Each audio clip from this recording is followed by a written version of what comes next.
Bible institute இந்த இறையல் வகுப்புகளுக்கு ஆண்டவராகிய இயேசு நாமத்திலே உங்களை அன்புடன் நான் வரவேற்கிறேன்.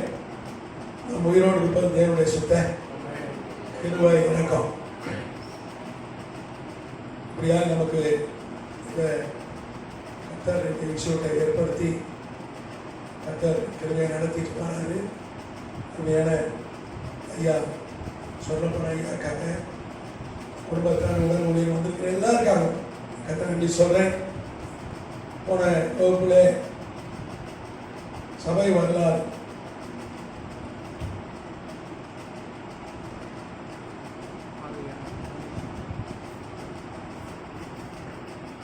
சர்ச் ஹிஸ்டரி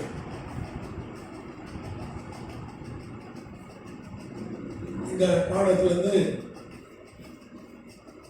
போன வருகிற 7 சபைகள் வெளிப்படுத்த விசேஷத்தில் இருக்க 7 சபை காலங்கள்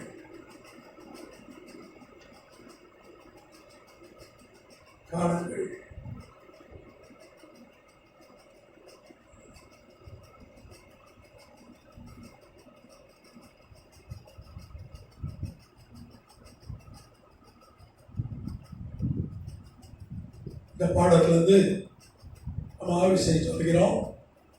முதலாம் சபை எபேசு காலம்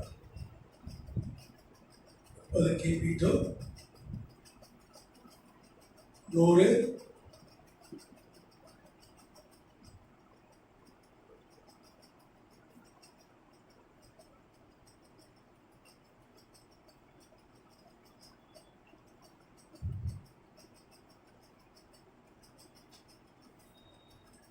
இந்த காலகட்டத்தில்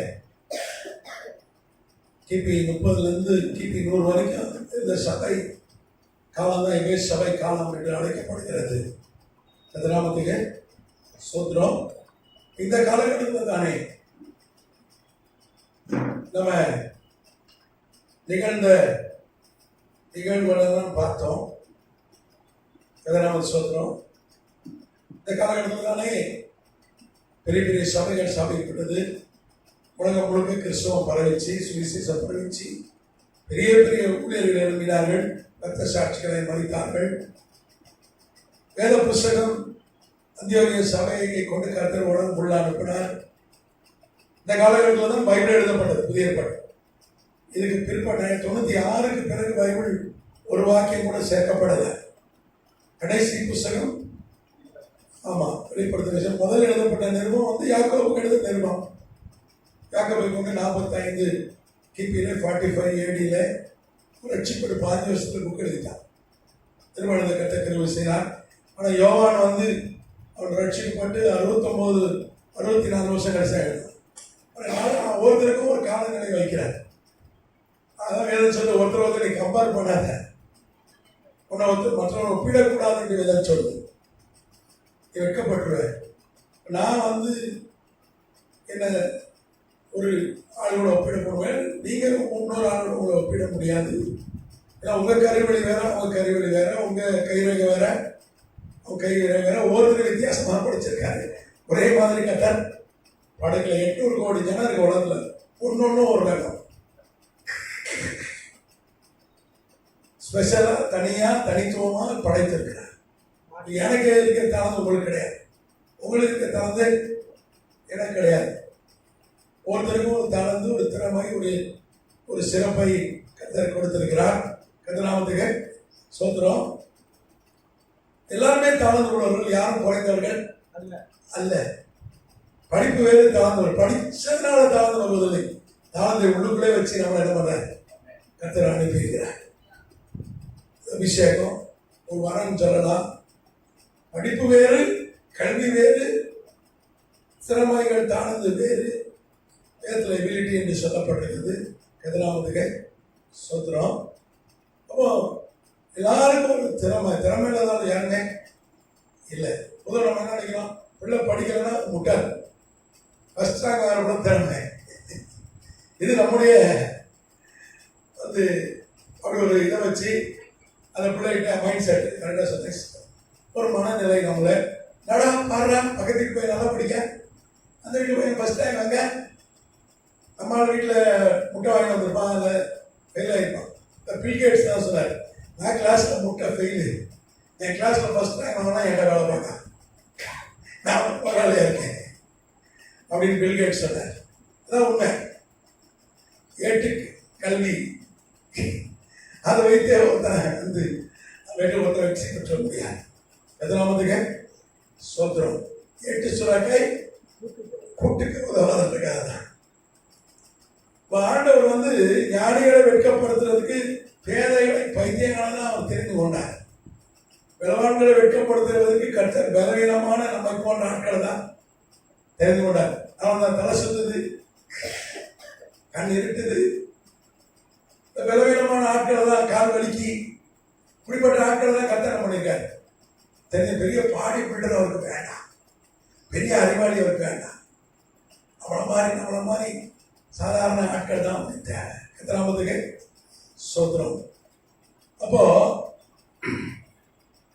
நீ பார்த்தீங்கன்னா எபே சபை காலத்துல கர்த்தர் வேத புஸ்தகத்தை புதிய ஏற்பாடு நம்ம கொடுத்தார். அது மாத்திரம் இல்லை, பைபிள் உலகம் ஃபுல்லாக கொண்டு போகப்பட்டது. உலகம் ஃபுல்லாக சபையில் சபைப்பட்டது காலகட்டத்தில் தான். எத்தனாமதுக்கு சோதனம். ஒவ்வொரு தேசத்துலையும் எப்படி இந்தியாவில் சபை சாதிக்கப்பட்டது, பிரிட்டனில், பிரான்ஸில், இங்கெல்லாம் சபை உலகம் முழுக்க, ஆப்பிரிக்கா, ஐரோப்பா, ஆசியா கண்டங்களில் சபை சாதிக்கப்பட்டது. அன்றைக்கி அமெரிக்கா ஒரு நாடு கிடையாது. இப்போ தானேங்க ஒரு 18ஆம் நூற்றாண்டு தான் அமெரிக்கா, ஆஸ்திரேலியா போன்ற கண்டங்கள்லாம் நமக்கு தெரியுது. தென் அமெரிக்கா அது முன்னாடி கிடையாது. 3 கண்டம் தான் எல்லாம் உலகத்துக்கு தெரியும். ஆஸ்திரேலியா இப்போ வந்த கண்டங்கள் தானே, அமெரிக்கா தான் இப்போ வந்த கண்டங்கள் தானே. எத்தனாமதுக்கு சோத்திரம். இந்த 3 கண்டங்களில் இப்போ சுவிசேஷம் பரவதற்கு சபைகள் சாகிப்படுவது கர்த்தர் கிருபை செய்தார். எத்தனாமதுக்கு சோத்திரம். குறிப்பாக இந்த காலகட்டத்தில் தான் எருசலேம் தேவாலயம் இடிக்கப்பட்டது.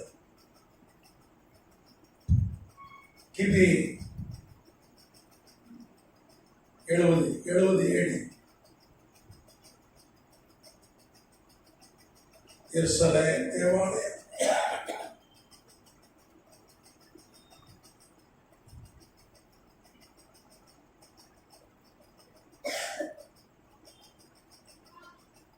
அன்னைக்கு வெஸ்பேசியன் என்ன ரோம பேரரசன்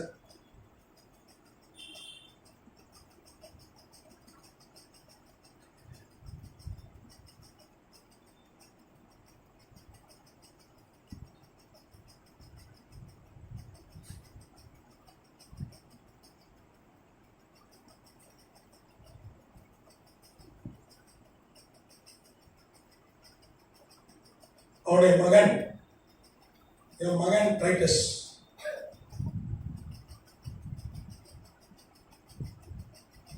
அவன் தலைமையில் தான் ஒரு படை தளபதி, தான் தளபதி, இதுதான் தளபதி. அவன் தலைமையில் தான் ஒரு 1,00,000 பேர் கொண்ட ஒரு படை எருசலேமை முற்றுகையிட்டது. 66 கிபி முதல் 70 கிபி வரைக்கும் போர் நடந்தது. ஈரான் மன்னர் ஆட்சியில் இருக்கும்போது போர் ஆரம்பிச்சிச்சு. ஏன் அந்த போர் வெடிச்சது? போருக்கான காரணம் என்ன அப்படின்னு பார்த்தீங்கன்னா, இந்த ஈரான் மன்னர் என்ன பண்ணா, அவன் சபைக்கு எதிரி. அவளை கொண்டது தான், பேரை கொண்டது அவன் தான். நிறைய பரிசுத்தவாளை கொண்டு ஈரான் மன்னன் சபைக்கு எதிராக இருந்து கடைசியாக தண்டனை பண்ணி செத்துட்டான். தண்டனை செத்து போனா அவனுக்கு ரொம்ப பேராசை. அது நிறைய வரி வசூல் பண்ண சொன்னான். உலகம் முழுக்க ஆண்டாங்க, 3 கண்டத்தில் பேரரசு ஆண்டது. நிறைய வரி போட்டான். எனக்கு வரி ஜாஸ்தியானாலும் என்ன நம்ம ஆட்களுக்கு பொதுவாக கோவம் இதான வரிகளும் ஜாஸ்தியாக இருக்கு. ஜிஎஸ்டி 28%, 18%. இல்லை கடுப்பாக இருக்கு. ஒரு பைக் வாங்க போனால் 31% வரி கட்ட வேண்டியது. ஒரு பைக்கு 1,00,000 ரூபானா நீங்கள் 1,36,000 ரூபாய் கொடுக்கணும். 31% வரி கட்டி இப்போ பைக் வாங்க வேண்டிய சூழ்நிலை. இப்போ கொஞ்ச காலமாக தான், அது கூட அப்படி இல்லை. அப்போ குறையில அது ஒரு 12% நினைக்கிறேன் என்ட்ரி டேக்ஸ். அப்போ இப்படி வரி ஜாஸ்தி தான் என்ன பண்ணுறது. ஆனாலும் பைக்கு விற்பனை கூடிட்டு தான் இருக்கு. இதை விதமாக பைக் தான் வாங்கிட்டு இருக்கான். என்ன பண்ணுறது, போக்குவரத்துக்கு வாகனம் தேவையாக இருக்கேன். என்ன சொல்றீங்க உத்தராபத்துக்கு? இதெல்லாம் நீங்கள் மற்ற இதெல்லாம் போனாலும் ஒரு 2 வீலர் டக்குன்னு வந்துடலாம்ல, அப்படி தானே? இப்போ பத்மாஸ் 2 பஸ் மாறி வாங்க கரெக்டாக சார், ஒரு டிவிலாம் சல்லுன்னு வந்துடுவாங்க, அதே சார்ஜ் தான். இன்னைக்கு பெண்களுக்கு நம்ம தமிழக அரசு வந்து டிக்கெட் இல்லைன்னு செலவு இல்லை, ஆனால் எல்லா பஸ்லையும் ஏற முடியாதுன்னு நினைக்கிறேன். கரெக்டா? ரோஸ் கலர் பஸ் இன்னைக்கு வந்து என்னைக்கு வர்றதுங்க, அப்போ தொட்டுக்குள்ளாதான் வர முடியும். பதினாமத்துக்கு சோதரம் அன்னைக்கு அப்படிதான் வரியெல்லாம் தாரமாக ஏற்றிட்டான். அது குறிப்பா பாத்தீங்கன்னா யூதர்களுக்கு ஒரு வரி, இஸ்ரேல் தேசத்துல இருந்த ரோமன் வெள்ளைக்காரன், இட்டாலிக்காரன், ஐரோப்பியன். நம்ம இந்தியா வேண்டானுங்களே, ஐரோப்பியன் தான் ஆண்டானுங்க, பிரிட்டிஷ்காரன் ஆண்டா, அவன் இட்டாலிக்காரன். அவன் வெள்ளைக்காரனுக்கு ஒரு வரி, குடிமக்களுக்கு யூதர்களுக்கு ஒரு வரி, 2 மடங்கு வரி போட்டான். இப்போ நீங்க வந்து ₹1 ₹2 கட்டணும் டாக்ஸ். உடனே இவங்க என்ன சொன்னாங்க, இப்போ சமமா வரி வாங்கு, எங்களுக்கு ஜாஸ்தியாக வரி போட்டாங்க, தங்க கரண்ட் பில்லாம் நேற்று 1ஆம் தேதி ஏற்றிட்டாங்க. ஆனால் நேற்று சொல்றாங்க ஒரு அமௌண்ட் ஏறும் போல இருக்கு, யூனிட்டுக்கு 20 பைசா. நீங்க அது குறிப்பிட்ட இதை தாண்டினா ஏறிட்டே போகும். அதிகபட்சம் ₹12 வரைக்கும் நினைக்கிறேன் வரி ஏற்றம். ஏசி போட்டா போடும் 8. அப்ப அந்த ஸ்லாப் ஒரு 500 மீட்டர் யூனிட்டு, அதுக்கப்புறம் 800 யூனிட், 700 யூனிட், 1000 யூனிட், 1000 யூனிட் மேலே போச்சுனாலே எக்ஸ்ட்ரா ஒரு ₹12 ஆயிரம் நினைக்கிறேன். ஏசி இல்லைன்னா நம்மளால இருக்க முடியல, பழகிட்டோம். என்ன பண்றது, வெயில் வேற, எனக்கு நல்லா கிளைமேட், ஏசி இல்லாமல் தூங்கலாம். எத்தனாமத்துக்கு சோதரம். அப்போ என்னைக்கும் அந்த வரி வந்து சுமைதான் ஜனங்களை எதிர்க்க செய்வார்கள். அது குறிப்பா வந்து நம்ம தேசத்தை, நம்ம தேசம் நம்ம கிட்ட இருக்கு, இன்னைக்கு சோதரம் அடைஞ்ச தேசம், வரி போட விட நமக்கு கொஞ்சம் அமைதியாக இருக்கும். ஆனால் அவர்கள் வெள்ளைக்காரர்கள் ஆண்டார்கள், ரோமர்கள் ஆண்டதுனால அது குறிப்பா கேசியஸ் புளோரஸ்னு ஒரு ராஜா வந்தான், ஒரு கவர்னர், அவன் பேரு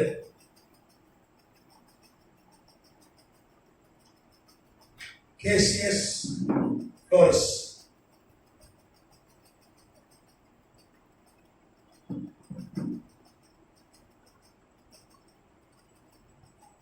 அவதான் யூதேயா கவர்னர், ஜூதா கவர்னர், ரோம கவர்னர், ரோமன்.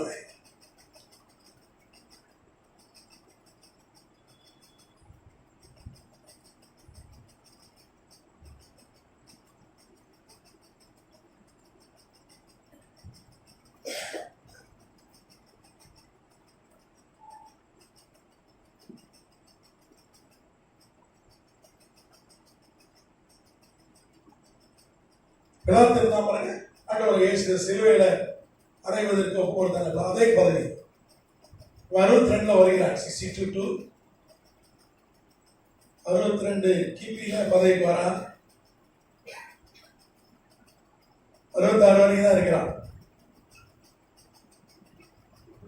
என்ன பண்றான், கவர்னர் யாரும் பேச்சு கேட்பாரு, மேல இருக்கிற பேரரசர் பேச்சு தான் கேட்பாரு.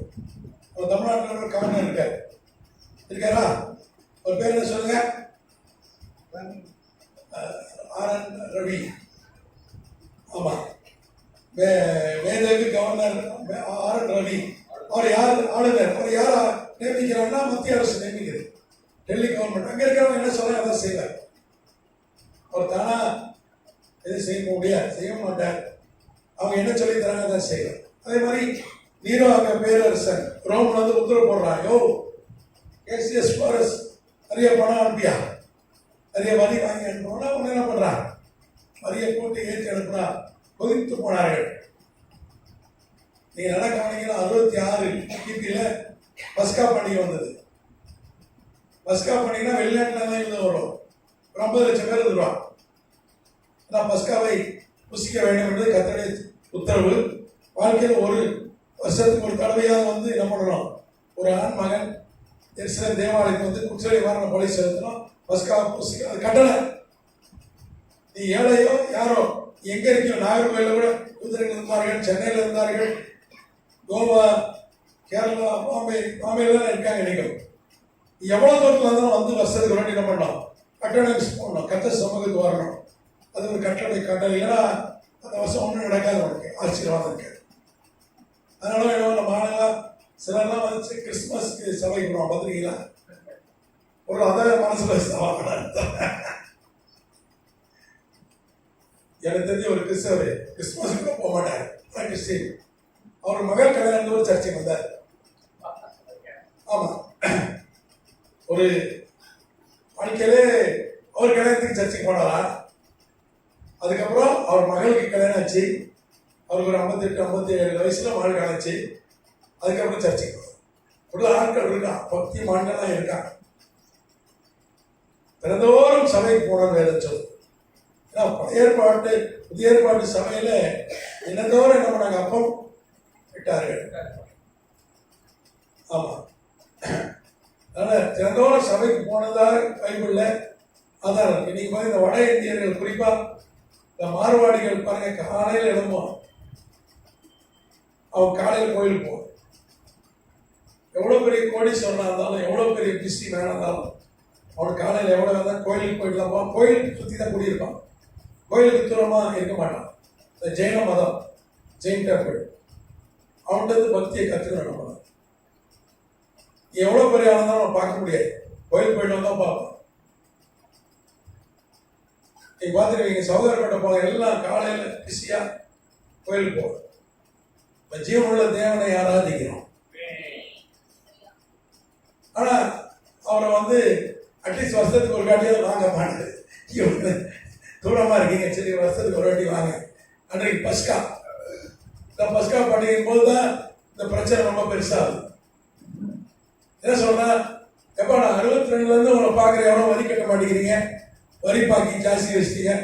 நீங்க வரி தரலன்னா என்ன பண்ணுவேன், உங்க தேவாலயம் 35 ஏக்கர் பிரமாண்டமான தேவாலயம் இருக்குல்ல, அங்க இருக்கிற அந்த பட்டக சாலைக்குள்ள போய் இந்த காணிக்கை வைக்கிறாங்க பாருங்க, ட்ரெஷரி, அங்க போய் நான் துண்டு எடுத்துருவேன், தங்கத்தை எடுத்துருவேன் அப்படின்னு சொல்லி ஒரு மிரட்டி அப்படியே இவங்க வரி கட்டாததுனால, எதிர்ப்பு தெரிவித்ததுனால நேரான பண்ணான் கவர்னர் அவன் படையோட உள்ள போந்துட்டான். எங்க போந்துட்டான், தேவாலயம் கருவூலத்துக்குள்ள, ட்ரெஷரிக்குள்ள, பட்டக சாலைக்குள்ள. யூதர் இருக்கான் பாருங்க, யூதன் என்ன சொன்னாலும் கேட்டுப்பான். ஆனா ஒரு அந்நிய, ஒரு விருத்த சேதனம் செய்யாத, ஒரு யூத மார்க்கெட் அல்லாத ஒருத்தர் உள்ள போயிட்டோம், பெரியாயிடுவாங்க, பயங்கர பெரியாய். அன்னைக்கு வர இந்த கேசிஎஸ், இந்த புளோரஸ் ஒரு முட்டா பயிலாக இருக்காங்க. அது ஒரு பஸ்கா நேரத்தில் ஒரு பண்ணிட்டேன், பஸ்கா பண்டிகை நேரத்தில் பண்ணிட்டா, ஜனங்கள்லாம் கொதிச்சுட்டாங்க. 50 லட்சம் பேர் இருக்கானே, பெரிய கலவரம் அடிச்சு, பெரிய கலவரம் அடிச்சு, எல்லா மக்கள்லாம் கவர்னர் மாளிகைகளை போட்டாங்க. கவர்னர் தப்பிச்சு ஓடிட்டேன். அதோட ஓடுனா இஸ்ரேல் தேசம் பக்கம் வரவே இல்லை. ஒரு 4000 போர் வீரர்கள் இருந்தார்கள். இந்த வரலாற்று ஆசிரியர் பதிவு செய்கிறார், இந்த வெட்டுக்கிளியை பிச்சு கூடாது, அந்த ஒரு வெட்டுக்கிளி தானே, நம்ம ஊர்ல கர்ப்பாம்பூச்சி, இந்த கர்ப்பாம்பூச்சியை பீஸ் பீஸா பிச்சு போடுற மாதிரி கையை காலை தனித்தனி பிச்சு போட்டாங்க. 4000 ரோம போர் வீரர்களுடைய தலையை தனியா பிச்சுட்டானுங்க.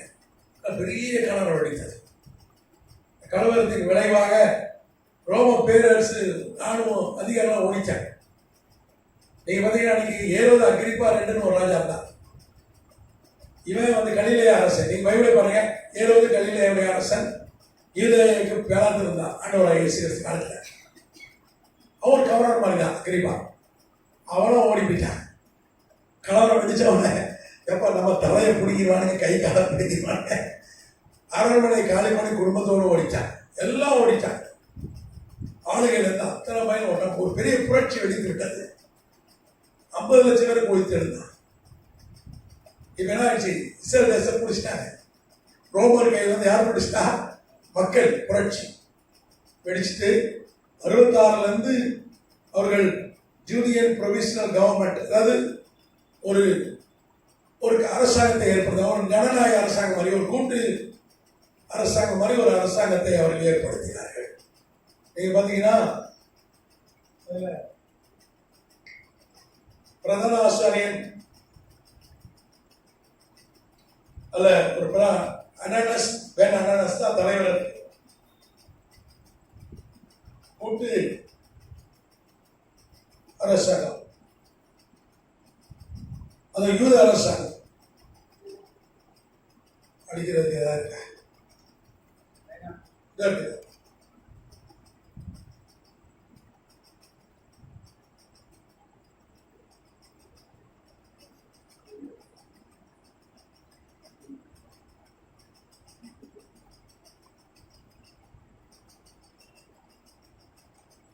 ஆங்கிலத்துக்கு பார்த்தீங்கன்னா ஜூடியன்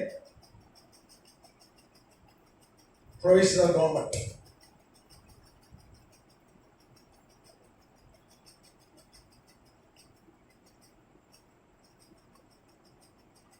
ஒரு அரசாங்கத்தை ஏற்படுத்தி அது பிரதான ஆசாரியன் அவர் அனானஸ்.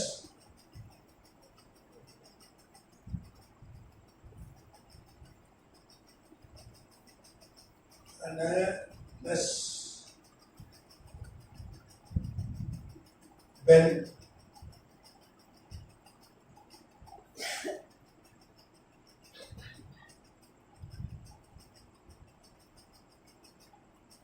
அனானஸ் pen அனானஸ்.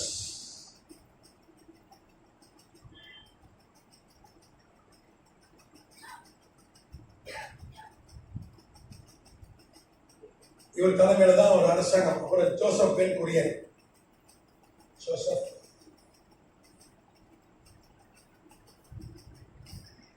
Pen Kurien.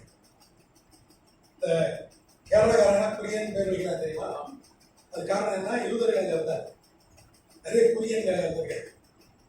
Kurien, mister Kurien அப்படின்னு பார்த்தீங்கன்னா சரி.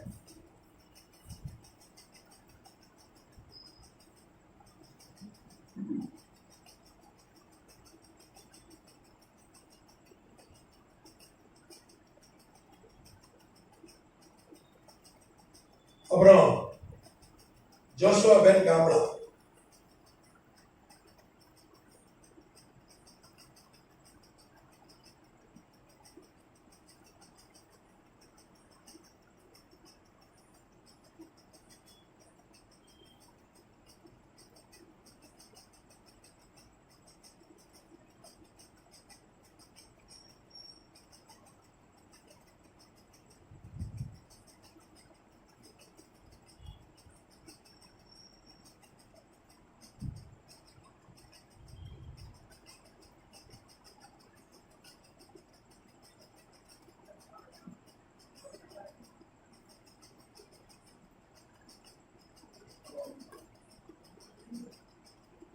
இந்த 3 பேர் தலைமையில ஒரு அரசாங்கம் ஏற்படுத்தப்படுகிறது. ஒரு ராணுவத்தை ஏற்படுத்துகிறார்கள். ஆட்சிக்கு வந்துட்டாங்க. இந்த ஆட்சி எப்போது இருந்தார்கள்? அவர்கள் முதல் அசீரியர்கிட்ட இருந்தாங்க. அப்புறம் பாபிலோனியர்கள் வந்து இவர் ஆண்டா, மேதிய பெர்சியர்கள் ஆண்டார்கள், அப்புறம் கிரேக்கர்கள் ஆண்டார்கள், ரோமர்கள் ஆண்டார்கள். கிரேக்கர்கள் ரோமர் இடையே மத்தியாஸ் என்கிற பிரதானாசனுடைய பிள்ளைகள் மக்கபீஸ், ஆஸ்மோனியன் வம்சம், அவர்கள் ஆளுகை செய்தார்கள். ரோம பேரரசு வந்து பிடிக்கிற வரைக்கும் 67 கீழ் வந்து பிடிச்சிட்டான். அதோடு இடைப்பட்ட காலத்திலே ஒரு 100 வருஷம் போல இவர்கள் ஆளுகை இருந்தது. அப்புறம் ஆட்சி இழந்துட்டாங்க. இழந்த பிறகு ரோமர்களுடைய ஆளுகை தான் 67 கிமுலேருந்து ரோமர்கள் தான் வெற்றிட்டாங்க. 67 BC. கரெக்டா 130 வருஷம் கழிச்சு மறுபடியும் ஆளுகை கிட்ட வருது. 66 ஒரு புரட்சி வெடித்து ஒரு ஆளுகை வருகிறது. ஆனால் ரோம பேரரசு அதை ஏற்றுக்கொள்ளவில்லை. அவன் என்ன பண்ண, எப்படியாவது மறுபடியும் மீட்டுறான் எருசலேம். ஏன்னா எருசலேம் தான் உலகத்தின் மையம். அவனுக்கு ஒரு பெரிய பவர் சென்டர் தான். இன்னைக்கு பாருங்க, உலக நாடுகள்லாம் இஸ்ரேல் மேல கண்ணா இருக்கு. நீங்க பூமி உருண்டை நடுவில் விஷயம் அதான் இஸ்ரேல் நாடு.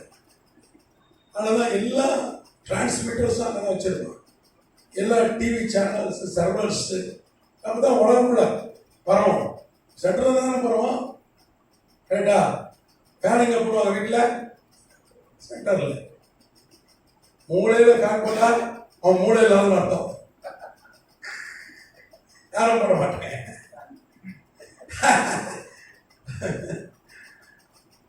தோசை ஊற்றும் போது மாவை எங்கே வச்சுங்க, நடுவில் பரவான். அந்த மாதிரி அவனுக்கு ஒரு பெரிய நீரோ வந்து என்ன சொல்றான், எப்படியாவது மீட்டணும். திரும்பியும் ஒரு 14,000 பேர் கொண்ட படம் போச்சு, அதையும் அடிச்சு தோசை பண்ணான்.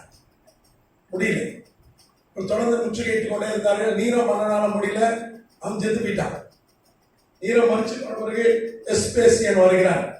எஸ்பேசியன் யாருன்னா, லூக்கா எழுதின சுவிசேஷத்தில் மகா கணபதிய தீய பொழிவு அப்படின்னு ஒரு ஆள் இருக்கான் பாருங்க, அவனுடைய சொந்த தம்பி. தீய பொழிவு யாருன்னா, இந்த மாதிரி கவர்னர் இருக்கான் பாருங்க, இந்த கேசியஸ் போரஸ். தொண்ட காலத்துல ஏன் ஓடா பாருங்க, உயிர் தப்பிச்சு. அந்த மாதிரி கவர்னர் மார்க்க அவன் தான் தலைவர். லிகேட் என்று சொல்வார்கள், தேசாதிபதி. அன்னைக்கு சிரியாவுடைய தேசாதிபதி யார் இருந்தவன் தான் தீய பொழிவு. பல கவர்னர் தான் தலைவர். 70 ராஜாக்கள் வந்தாட்டு. எகிப்து, சிரியா போன்ற நாடுகளில், இஸ்ரேல், இப்படி பல கவர்னர்மார் உண்டு. யோர்தான், இவங்களுக்கெல்லாம் அவன் தான் ஹெட்டு. யூதேயா, கலிலேயா, சமாரியா, மூணு கவர்னர் தான் இஸ்ரேல் மாத்திரம். அதில் ஒருத்தன் ஏரோது தான் கவர்னர். ஏரோது யாருன்னா, அவன் யூத மதத்தை சார்ந்தவன். இப்போ அதுல அந்த தியோபொலியுடைய சொந்த சகோதரன் தான் வெஸ்பேசியன். அவன் ரோம பேரரசுடைய ஒரு தளபதியாக இருந்தவன். நீரோமனை தற்கொலை செத்துட்டான். நீரோமன் நிறைய ஊழியர்களை கொண்டான். அவன் வேலையே ஊழியரை கொண்டிருந்த சபையை அழித்து போட்டான். கர்த்தர் அவனை அழித்து போட்டான்.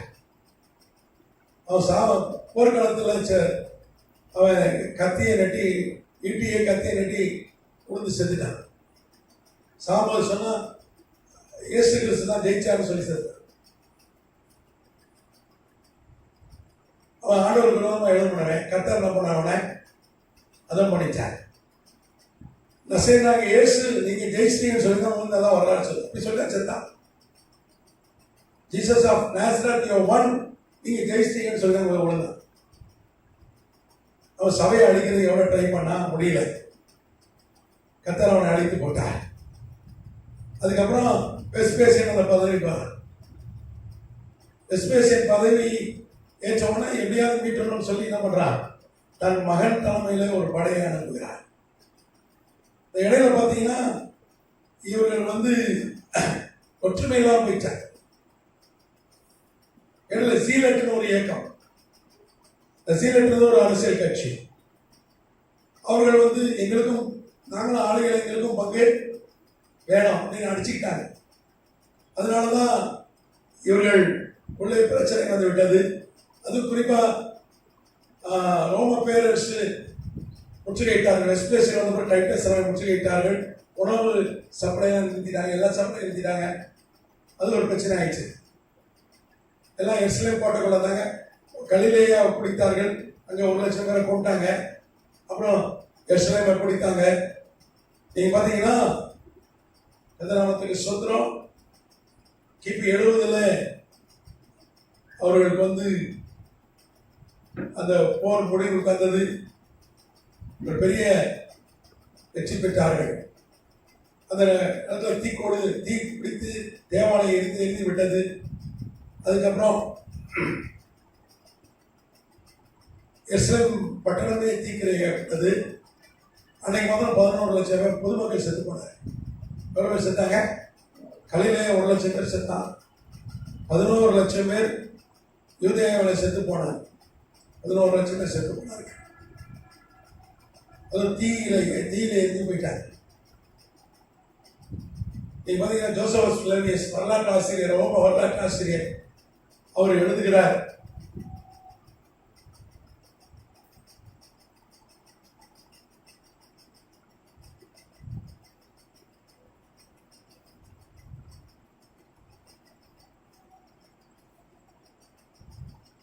அவர் கூட போர்க்காலத்தில் அவர் இருந்தார், வரலாற்று ஆசிரியர், டைட்டஸோட இருந்தார்.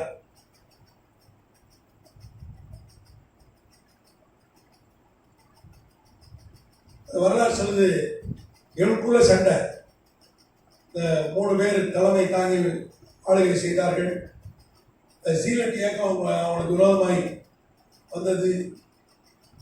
அதிகார பகிர்வு, ஆட்சி, இந்த பதவிக்கான சண்டை, இதெல்லாம் உச்சமெல்லாம் போயிடுச்சு. நீங்க பார்த்தீங்கன்னா அன்னைக்கு யோஹன்னன் அப்படின்ற ஒருத்தன் தலைமையில சீலட்ஸ், அவங்க எங்களுக்கு ஆட்சி கொடுங்க, நாங்களும் பதவி கொள்ளணும்னாங்க. இப்படி அது ஒற்றுமையிலாதனால தான் வெடிச்சு ரோமர்கள் பிடிச்சிட்டாங்க. நீங்க ரோம 1,00,000 பேருக்கு மேலே செத்துட்டாங்க. அன்னைக்கு பார்த்தீங்கன்னா 1,00,000க்கு மேலே தான் ராணுவம் வந்து சீலட்ஸுடைய ராணுவம் அழிந்து போய்விட்டது. அவங்க ஒரு 30,000 பேருக்கு மேலே செத்துட்டாங்க. அதுக்கப்புறம் அந்த அரசு கூட்டு யூத அரசாங்கத்துடைய படை அவங்க ஏற்கனவே ஒரு 95,000 பேர் அவங்க செத்துக்கிட்டாங்க.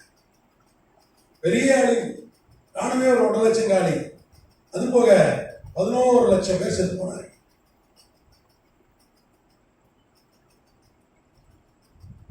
யூதேயாவில், இஸ்லாமில்.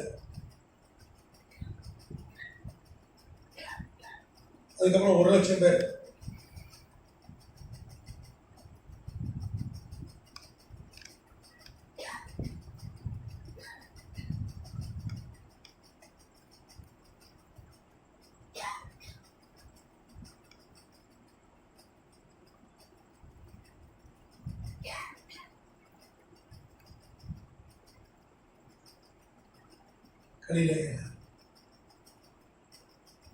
டைட்டஸ் உடைய வாக்குமூலம் எல்லாம் வரலாற்றில் இருக்கு.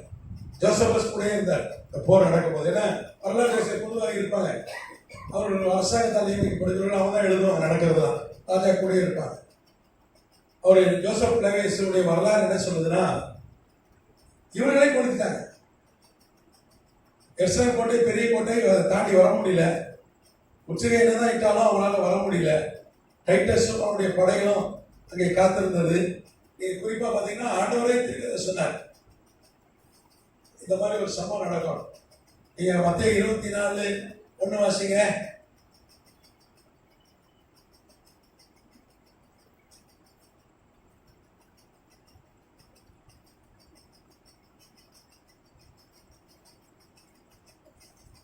மத்தேயு 24:1-2 வாசிங்க.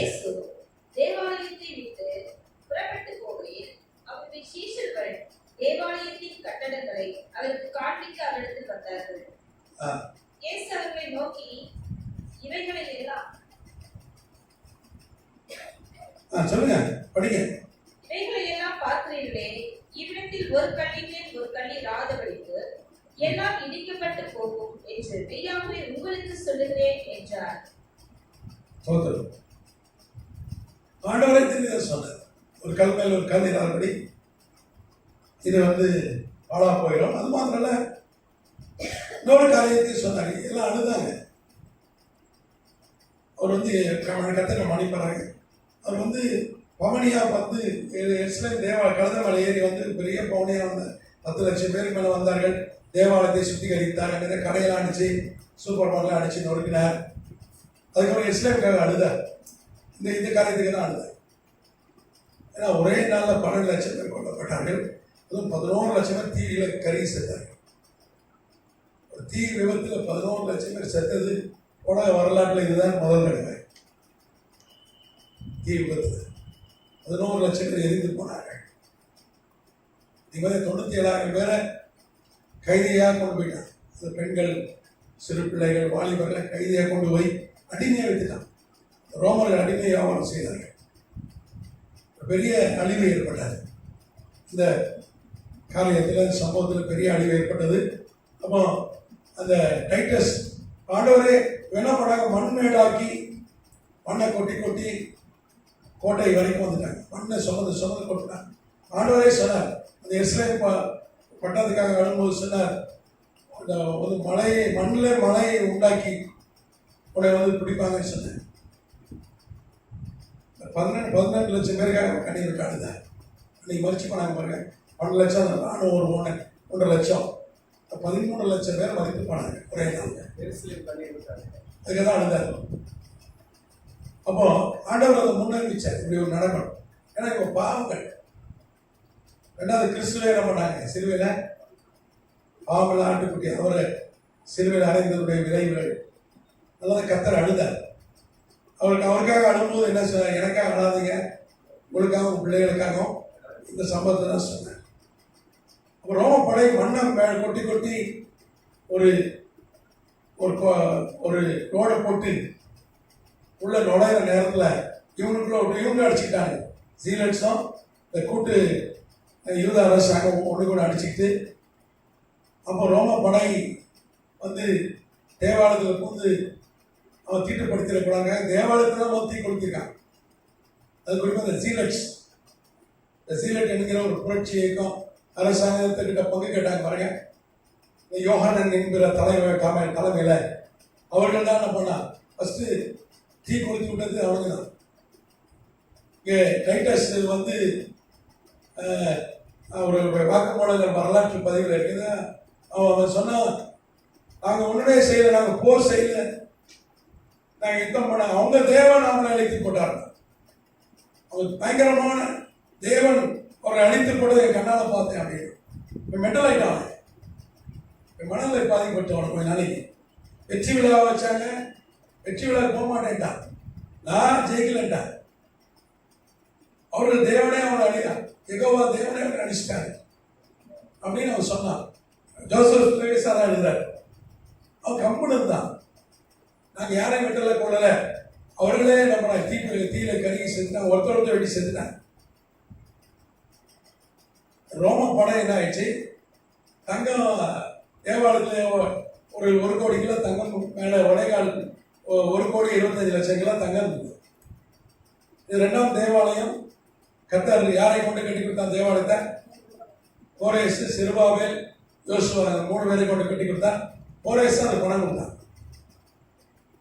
ஏசாயா 45 அது முழு அதிகாரத்தை படிச்சீங்கன்னா, ஏசாயா 44 கடைசி வசனம் படிச்சீங்கன்னா, கோரேசை வைப்பேன், என்னுடைய தாசன், என்னால் அபிஷேகம் பண்ணப்பட்டவன் சொல்றாரு. கோரேஸ் அவன் பிறக்கிறதுக்கு 111 வருஷம் முன்னாடியே தீர்க்க தரிசனம். 711 கிமுல 711 BC ஏசாயா தீர்க்க சொல்றான். ஒருத்தன் வருவான் கோரேஸ், அவன் தேவாலயம் கட்டுவான். அவன் தான் கட்டி கொடுத்தான் தேவாலயத்தை. மேலே பெருசிய சாம்ராஜ்யத்தின் சாபகர் ஏற்கனவே கோரேஸ் குறித்து ஆய்வு செஞ்சிருக்கோம். அவங்க தாத்தா என்ன பண்ணாரு, அவனை சின்ன வயசுல கொல்ல பார்த்தார். கர்த்தர் காப்பாற்றி அதுக்கப்புறம் தாத்தாக்கு எதிராக படையெடுத்து போய் அவர் சாம்ராஜ்யம் எடுத்துக்கிட்டான். வேதிய பெருசன் ஆகிட்டான். அவன் தான் வேதிய அரசன் ஆகி அதுக்கப்புறம் பாபிலோனை அவன் பிடிச்சான். 539 கர்த்தர் பாபிலோனை கொடுத்தார். பாபிலோன்ல இருக்கிற ஆண்டவர் ஒரு வாக்குத்தத்தை கொடுத்தார். ஏசாயா 40 என்ன தவிர ஒளிப்படத்தில் இருக்கிற புதையல்களை மறைவிடத்தில் இருக்கிற பொக்கிஷத்தை. அதே மாதிரி 539 கிமு 539 BC அவன் பாபிலோனை பிடிச்சான்.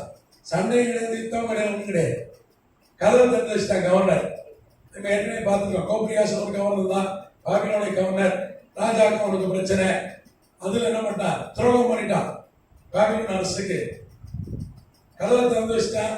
ஒற்றற்படை கோரேசுடைய ஒற்றற்படை அவனுடைய தாய்மாமன் தனியும் தலைமையில் அங்கே சுத்திட்டு இருந்தது சின்ன படை. அது உள்ள போதுட்டு ராஜா அரண்மனையில கொண்டாங்க. நீங்க தானியல் 5 வாசிங்கன்னா வேணே தெற்கே வாசியன். அந்த அர்த்தத்தை யாராலையும் சொல்ல முடியல. உலகத்தில் இருக்க எல்லாம் மொழி தெரிஞ்சவனா அன்னைக்கு பாபிலோன்ல இருந்தான். ஏன்னா உலக அரசாங்கம் அது, எல்லாம் மொழி தெரிஞ்சவனும் வச்சிருப்பான். ஒருத்தனாலையும் படிக்க முடியல, மந்திரவாதியாலும் படிக்க முடியல, புரிசலனாலும் படிக்க முடியல. பிசாசு உலக மொழியெல்லாம் தெரியும் அவனுக்கு. நமக்கு முன்னாடி பைபிள் வச்சிடறான், நம்மளோட நிறைய பைபிள் வச்சிடறான். அவனை ஆண்டவர் மின்னல் வேகத்தில் கீழே தள்ளார் பார்த்தீங்களா? ஆண்டவர் சார் லூக்கால மின்னல் மேல வந்து பிசாசு கீழே உடல நான் எட்டி பார்த்தேன்யா அப்படின்னு எட்டி வச்சாரு. 3வது வானத்துல தள்ள. அப்போ உலகத்துல ஒரே ஒரு மொழி தான் இருந்தது. என்ன மொழி? சுமேரிய மொழி. அதெல்லாம் பார்த்தோம்ல, பாபேல் கோபுரம் பார்த்தோமா? பார்த்தோம். 17 மாடி கட்டினாங்க. 32 மாடி கட்டுறது திட்டம். 17வது மாடி கட்டும்போது ஆண்டவர் இறங்கி வந்து என்ன பண்ணார்? ஒரு குழப்பத்தை ஏற்படுத்தி உலகத்திலே சுமேரிய மொழி தான் முதல் மொழி. அன்னைக்கு ஒரு 72 மொழி ஆக்கி விட்டார். மொழியெல்லாம் கத்த என்ன பண்ணார்? தாறுமாறி ஆக்கி விட்டார். இப்ப அந்த மொழி இல்லை, இது பரலோக பாஷை. இந்த வேதம் சொல்லுது 1 கொரிந்தியர் சொல்லப்பட்டிருக்கு, வரங்களை குறித்து சொல்லப்பட்டிருக்க, அந்நிய பாஷை குறித்து அல்ல, அந்நிய பாஷை பேசுகிறவன் தேவனோடு அந்த ரகசிய மொழி தான். அதெல்லாம் ஒருத்தர படிக்க முடியல. நீங்க அந்நிய பாஷை பேச, அதுக்கு அந்நிய பாஷை பேசி ஜோம் பண்ணுங்கன்றது. நீங்க நான் ஆண்டவரே பெரும்பாக்கு இங்க இருந்து நான் கிளம்பி நான் திருச்சிக்கு போனா இருக்கேன், ஆண்டவரே போக்கில் ஓட்டு போனது காத்து போனாங்க, நீங்க வாய்த்தாடு சொன்னீங்கன்னா விசாஸ் திருச்சிக்கு போறாங்க, எல்லாம் ஆயுதமாயிருங்க. போகும்போதே என்ன பண்ணுங்க? ஆக்சிடென்ட் பண்ணுங்க, ட்ரெயினை கவுருங்க, பஸ்ஸை ஆக்சிடென்ட் பண்ணுங்க, போகும்போதே கழுத்து அடிக்க விடுவீங்க, ஃபுல்லாக பிளான் பண்ணுறோம். சாப்பாட்டில் ஒரு பள்ளியை போடு, எங்கேயாவது ஹோட்டலில் இருந்தோம் பாருங்க, பஸ்ஸு போகும்போது அந்த சாப்பிட ஒரு பள்ளி உள்ள இதான் ஒரு திட்டம் போடுவோம். கரெக்டாக என்ன பண்ணுறோம்? நம்மளோட தூதர்களை அனுப்பி பாதுகாக்கிறேன். பெரிய வேலை நடக்குது, நமக்கு தெரியாது. நம்ம திருச்சி கிளம்பி போறையா அப்படின்னு போறோம். சில ஜெபிக்காமே போயிடும் கிளம்புவதுக்கு. ஆனாலும் கத்தர் இந்த பாய ஜெபிக்கிறனாலும் பரவாயில்ல பாதுகாக்கிறாரு. அவர் கிருபை. கரெக்டா? நான் ஜெபிக்காம போயிட்டு வரேன், நான் நல்லதுதான் போயிட்டு வரேன். கிருபையா?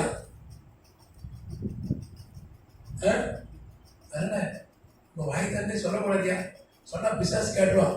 அதனால நீங்க ஜோம் பண்ண மாட்டேன் அப்படின்னா கிருபை கொஞ்ச நாள் நேரம் முடிஞ்சிடும். அதுக்கப்புறம் என்ன ஆகும்? எல்லாம் நடக்கும். அதான் ஜெபிச்சுட்டு போகணும், ஜெபம் பண்ணிட்டு தான் போகணும். அது எல்லாத்துக்கும் ஜெபம் பண்ணணும். நம்ம படுற ஜெபத்தை தான் என்ன பண்ணிடுவோம்? கேட்டுருவோம். அவன் சிலவனா ஜெபம் பண்ண தெருவுக்கே தெரியுது. ஒருத்தர் சொன்னாங்க, அவங்க மனைவியும் பிள்ளையும், இவர் ஜெபம் பண்ணாருன்னா எங்க தெருவே ரகசியத்தெல்லாம் சொல்லிதான் இருக்கேன்.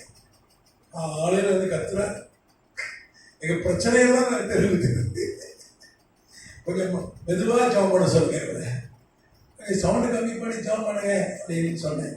எனக்கு அப்படி ஜெபம் பண்ணாதான் எனக்கு ஜெபம் பண்ண மாதிரி இருக்கு. இப்போ இவனை என்ன பண்ணிடலாம்?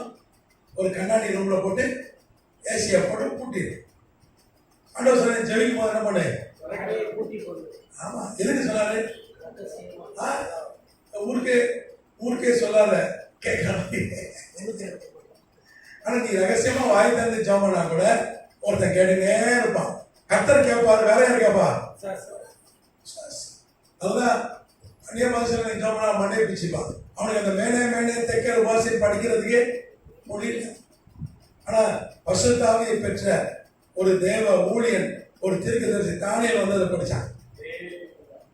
சொன்ன ஒரு லேயடி காலி ஒரு ராஜ்யத்தை பிடிக்க ஆண்டவரம் பண்றாரு. பெருசிய மேதிய பெருசியை பிடிக்க அன்னைக்கே கொண்டு போவார். ஆண்டவர் அன்னைக்கே அவனை அனுப்பப்பட்டு போட்டார். பெருசாச்சு அன்னைக்கே கொல்லப்பட்டார். ஆட்சி அன்னைக்கே மாற்றம் வந்துச்சு. யுத்தமின்றி சண்டை. ஏன்னா ஆண்டவர் வாக்கு தந்தான் கோரேஸ்க்கு, உனக்கு முன்னாக எப்பொழுதும் வாசல்கள் திறந்தே. அதான் ஒரு பையன் துரோகம் பண்ணி திறந்துட்டான் கோபரியாஸ்.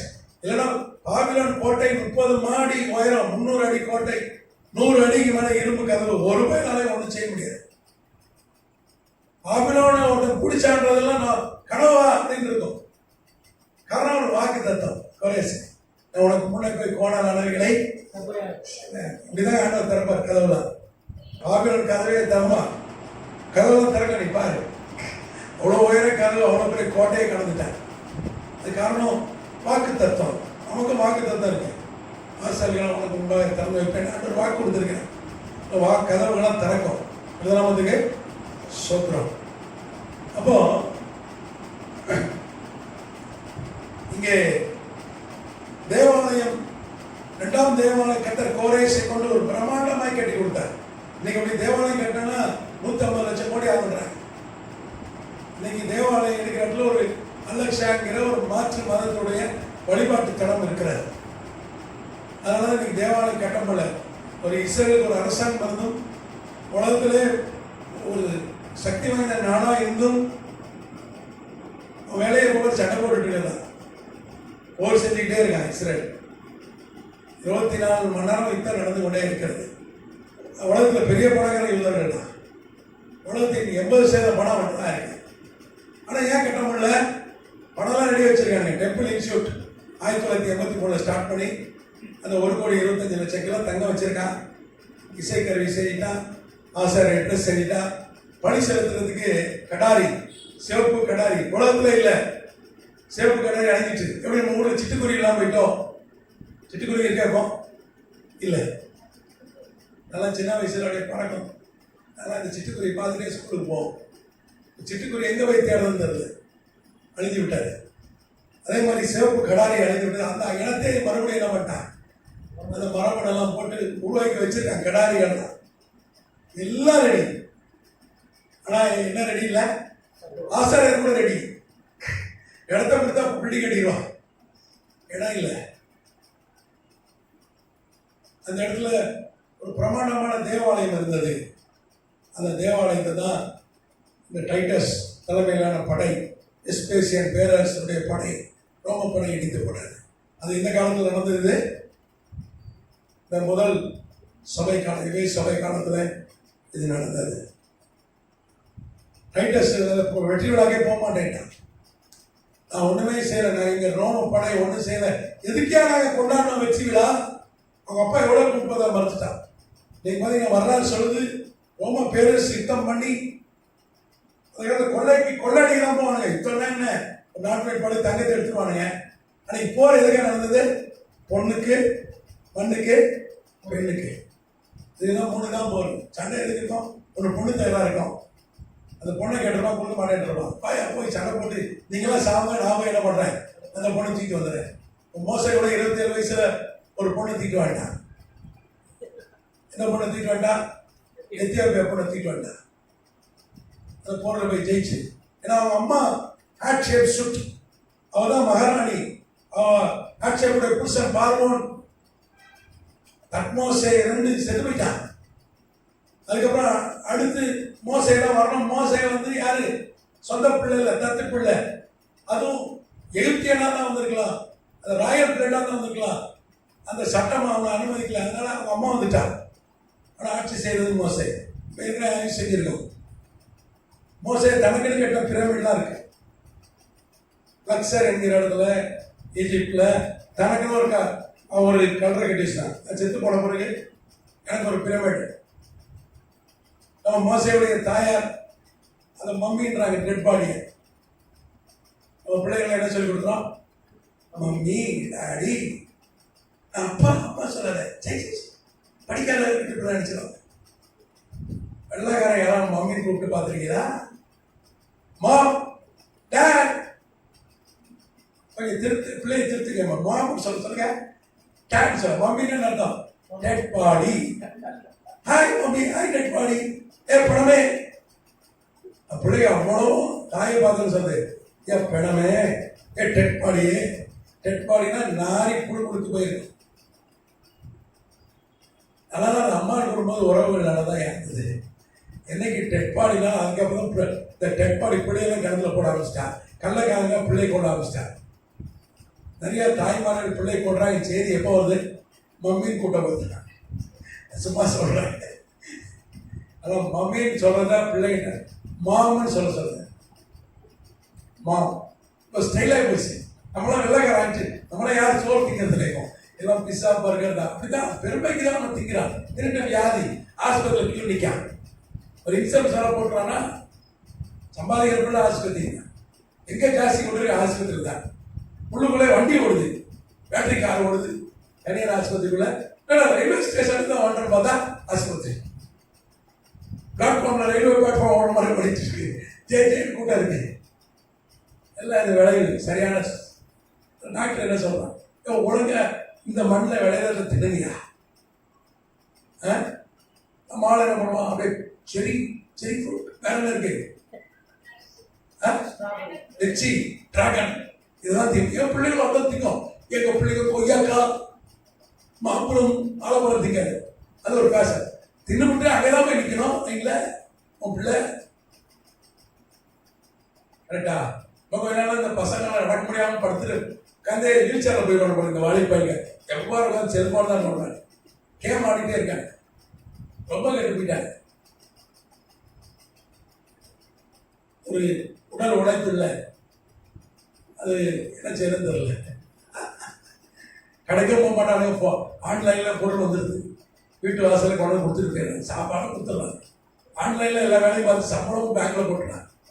இப்போ சம்பளத்தையும் ஏடிஎம்ல போய் கேஷ் எடுக்கிறது இல்லை, ஏடிஎம்மும் போடுறது ஆன்லைன்ல பே பண்ணிடுறாங்க. அப்போ கொஞ்ச நாள் நடக்க மாட்டாங்க போடுங்க, வீட்டு சர்வீஸ் தட்டோட போடுறதுக்கு ஒரு செயல்பாடுகளும் இல்லை. நம்ம ஜாம் பண்ணோம் எந்த நாமத்துக்கு பிள்ளைங்களை ஸ்ட்ரிக்டாக வளர்க்கணும். செல்போனை பிடிக்கணும், ரொம்ப ஸ்ட்ரிக்டாக இருக்கும். எங்காலத்தில் அன்னைக்கு ஒரு பிள்ளை செத்து போச்சு. செல்போனை பிடி 9வது படிக்கிற பிள்ளை செல்போனை போட்டா தூக்கில் தூக்கிச்சியா. எப்படி இருக்கு பாருங்க, செல்போனுக்கே செத்து போச்சு. ஒரு பிள்ளை சின்ன பிள்ளை தான் 12வது படிக்கிற ரீல்ஸ் போடுது.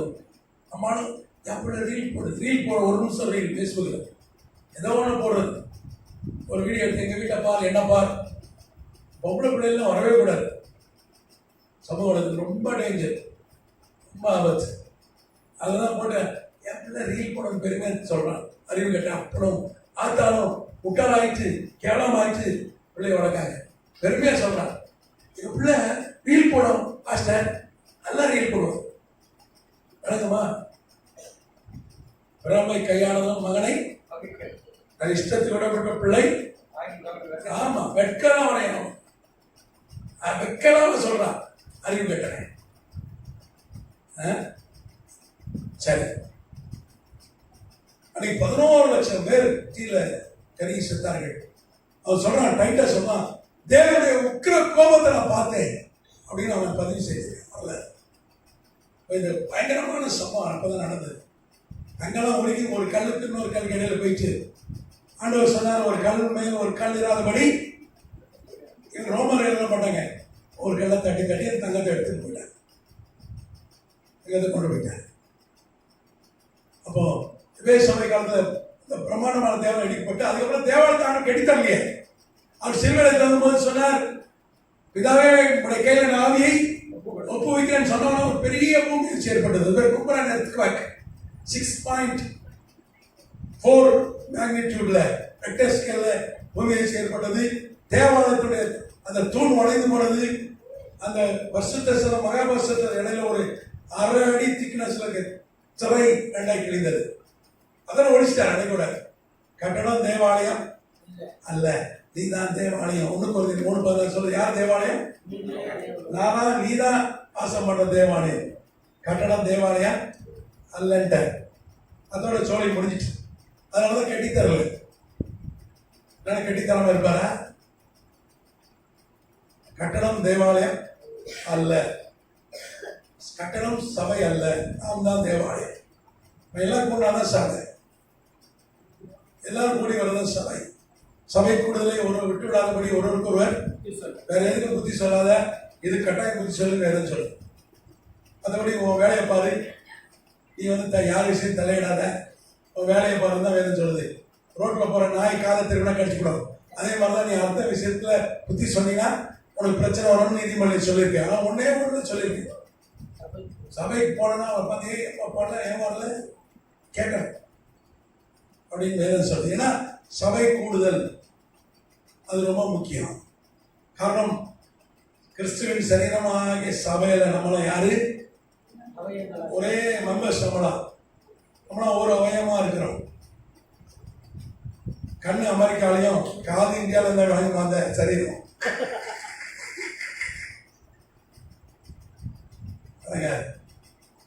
அவன் எல்லாம் கரெக்டா இருக்கணும்.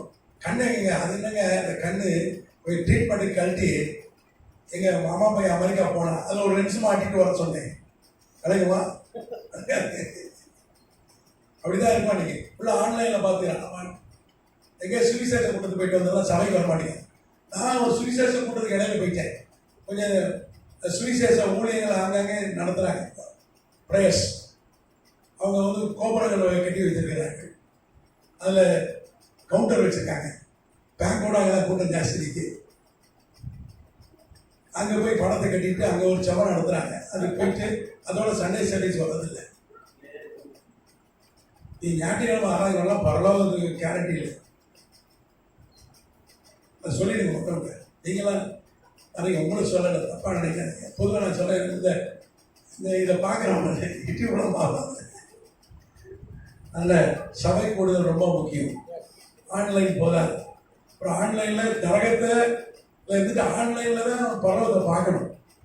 அது கூட காட்டு வரான்னு தெரியல, பார்க்க முடியாது. சரி, இவே சபை வரலாறு முடிஞ்சிச்சு. ஏதாவது கேள்வி இருந்தால் நீங்கள் கேட்கலாம். கேள்வி இருக்கா?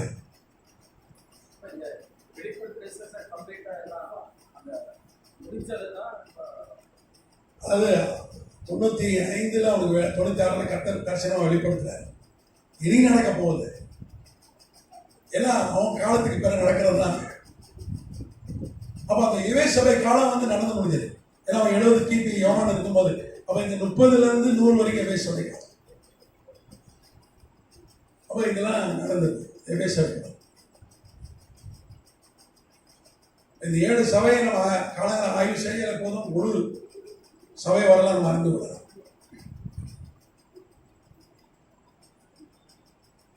நிறைய காரியங்கள் பைபிள்ல இல்லை. ஏன் இல்லைன்னா சுருக்கமாக ஆர்டர் கொடுத்துருக்காரு. ஒரு எலுமிச்சம்பழத்தை வெட்டிங்கன்னா ஒரு இவ்வளோ பெரிய டம்ளர் ஜூஸ் போடுறீங்க, அந்த மாதிரி தான். இவ்வளோ எலுமிச்சம்பழம் இவ்வளோ ஜூஸ் குடிக்கிற மாதிரி. அது மாதிரி கர்த்தர் எசன்ஸ் தான் கொடுத்துருக்காரு. நம்ம கற்றுக்கொள்வதற்கு தேவ ஊழியர்கள் வைத்திருக்கிறார். அது மாத்திரம் இல்லை, எல்லாத்துக்கும் மேலே ஆண்டவரை பரிசுத்தமான செலவழி நமக்கு போதிக்கிறார். நம்ம கேட்டு கேட்டு கேட்டு வச்சுக்கலாம்.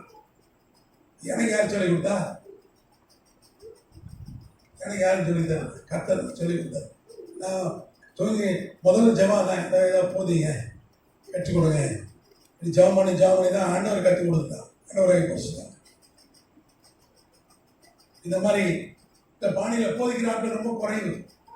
நான் பெருமைக்காக சொல்றேன், ஒரு இன்ஃபர்மேஷன் சொல்றேன். இப்போ நான் ஒரு பெரிய ஆள் இல்லை, கர்த்தர் கிருபையாக கொடுக்குற தகவலை தான் உங்கள்கிட்ட வந்து சொல்றேன், அவ்வளோதான். கொஞ்சம் தேடி கொஞ்சம் வரலாற்றுலாம் இருக்கு, நிறைய காரியம் வரலாற்றில் இருக்காங்க. தேடி தேடி படிச்சு இந்த மலை மேலே மூலிகை இருக்கு, கொஞ்சம் மலை மேலே ஏறி கொஞ்சம் தேடணும். மூலிகை பறிக்கிறது கஷ்டம், ஆனால் கீழே கத்திரிக்காய் பறிக்கிறது, நெல் அறுவடை பண்ணுறது ஈஸி. சரி, இந்த மூலிகை தேடி எடுக்கிறது கஷ்டம், அது யாருக்கும் இஷ்டம் இல்லை. பறிச்சு கொண்டு வந்து கொடுத்தாலும் அதை வாங்க, அதை வாங்கிக்கிறதுக்கும் கொஞ்சம் சிறு கூட்டம் தான் இருக்கு. மூலமா நீங்களாம் பாக்கி வாங்க ஆசீர்வதிக்கப்பட்டாரு. சரி, கேள்வி இருக்கா?